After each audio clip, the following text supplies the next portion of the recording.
皆さんこんにちは。日本語ジャムの綾乃です。今日も聞いてくれてありがとうございます。このポッドキャストは日本語を勉強している人向けのポッドキャストです。ぜひリスニングの練習に聞いていただけたら嬉しいです。今日もリラックスしながらお気に入りの飲み物などを飲んで聞いてください。はい、皆さん、今日はもう2月になりましたね。今日のテーマはバレンタインについて話したいと思います。日本語を勉強している皆さんは日本のバレンタインについてどれぐらい知っていますか？海外では、恋人同士のイベントなのかなと思うんですけれども、日本は少し違う文化があると思います。なので今日は日本のバレンタインについて歴史や特徴、あと面白いエピソードも話したいと思います。まずは日本のバレンタインの歴史を話していきます。実は日本でバレンタインデーが始まったのは1950年代から1960年代にかけてです。チョコレートの会社が女性から男性にチョコを贈る日として宣伝したのがきっかけだったそうです。それまでは日本にはバレンタインデーっていうイベントとか、習慣がなかったんですけど、その宣伝がきっかけで多くの人に広まったそうです。そして、今ではバレンタインって言ったら女性から男性にチョコを贈る日というイメージが定着してます。チョコに関してはお店で買ったりしてもいいし、自分で作る場合もあります。私は学生の時、フォンダンショコラとか生チョコとかマフィンとかを作ったりしていました。でも最近はデパートに行くとおしゃれで綺麗なチョコレートが売っていたりするので、あれをもらったら本当に嬉しいだろうなって思います。でもデパートのチョコとかは少し高いので、学生の人はやっぱり自分で手作りする場合が多いです。なのでバレンタインが近くなるとスーパーとかで板チョコが安くなったりとか、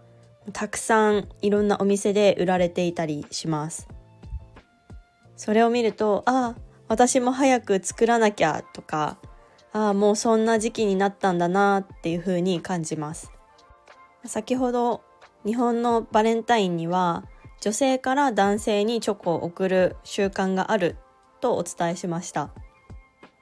それでそのチョコもいくつか種類があるんですよ。一つ目が本命チョコです。これは好きな人とか恋人に渡す特別なチョコレートです。本命チョコを渡すときは相手に好きですと伝えることが多いです。学生の時とか、若い人は告白するきっかけとしてバレンタインを使う人も少なくありません。なのでよくバレンタイン誰にあげるのとか、誰にあげたのっていう話が盛り上がったりしていました。そして2つ目は義理チョコです。義理チョコは同僚とか友達とか恋愛感情がない人、異性として好きではない人に感謝の気持ちを込めて渡すチョコレートです。本命チョコとちゃんと区別させるために異性に渡すときはこれは義理チョコですよみたいな感じでジョークとか言いながら渡す場合もありますね。それから3つ目は友チョコです。友チョコの友は友達の友です。なので女性同士で渡すチョコのことを言います。お互いに手作りのチョコとかを渡し合ったりして、いつもありがとうっていう気持ちを伝えたりとか、あとはイベントとして楽しむために、あげたりもらったりします。4つ目は逆チョコです。逆っていうのは opposite っていう意味なので、男性から女性にチョコをあげることを言います。あと最近では自分チョコというのも流行っているらしいです。これは自分っていうのは私のことなので、自分へのご褒美としてちょっと高級なチョコレートとか可愛いチョコレートを買う人が増えています。なので最初にバレンタインは女性から男性にチョコレートをあげるのが一般的とお伝えしたんですけれども、最近はチョコレートを自分だったり気になる人だったりお世話になってる人だったり、特に性別などは気にせず送るっていうのが一般的になってきているのかなと思います。なのでもし日本に住んでいる方がいたら、ぜひ2月14日のバレンタインにはお世話になっている人や好きな人に対してチョコレートをあげるのがいいんじゃないかなと思います。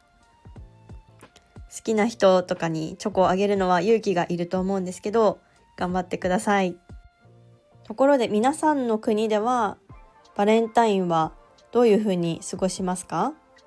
ぜひ皆さんの国の文化もコメントなどで教えてください。あと日本のバレンタインの文化にはもう一つユニークなことがあるんですよ。それは3月14日のホワイトデーです。ホワイトデーはバレンタインデーにチョコをもらった男性がそのお返しとして女性にプレゼントを贈る日です。ホワイトデーに贈るプレゼントはチョコレートじゃなくても OK で、キャンディーとかクッキーとかアクセサリーとかを贈るのが一般的らしいです。もしバレンタインに本命チョコをもらったら、ホワイトデーにその告白の返事をする人も少なくありません。なので1ヶ月待ってから告白の返事を知るっていう感じになります。どうですか？皆さんは待てますか？大人だったらそんな待っていられないと思うんですけど、中学生とか高校生の時とかはそれが普通だったかなと思います。今思うとちょっと長いですよね。ちなみに皆さんの国ではホワイトデーってありますか？3月14日なんですけど、その日は何かイベントがあったりしますか？ぜひ気になるのでコメントで教えてください。あと最後にちょっと昔あった面白いバレンタインのエピソードを話したいと思うんですけど、私の兄が中学生ぐらいの時に女の子からチョコレートをもらったらしいんですね。でも当時はチョコが好きじゃなかったらしくて、ずっと部屋に置いていたらしいんですね。その時は兄も思春期だったので、多分恥ずかしくて家族にもそのチョコをもらったっていうことを伝えていなかったらしいんです。で、ある日母が兄の部屋に入ってゴミを集めようとしてたのかな、掃除をしていたのかは知らないんですけど、部屋に入って綺麗にラッピングされたチョコを見つけたらしいんですね。で、それを開けたらなんと腐ってたらしいんですよ。それを聞いて、もう何やってんだよって思いました。せっかく頑張って女の子が作ってくれたチョコレートなのにもったいないし、かわいそうだなって思いました。もしこれを聞いてる男性の方でバレンタインにチョコレートもらったら、絶対にそれはしないでください。食べるか、もしチョコレートが苦手だったら他の人に譲るとかしてほしいです。皆さんは私の兄がしたことについてどう思いますか？もし意見とかあったらぜひコメントでも教えてください。はい、本日は日本のバレンタインについてお話ししましたが、どうでしたか？最近はただの恋愛のイベントではなくて、感謝や友情を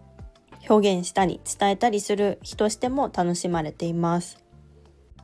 ぜひ2月に日本に来る方や日本に住んでいる方はデパートなど、あと街に行ったらたくさんチョコレートが売られていると思うのでチェックしてみてください。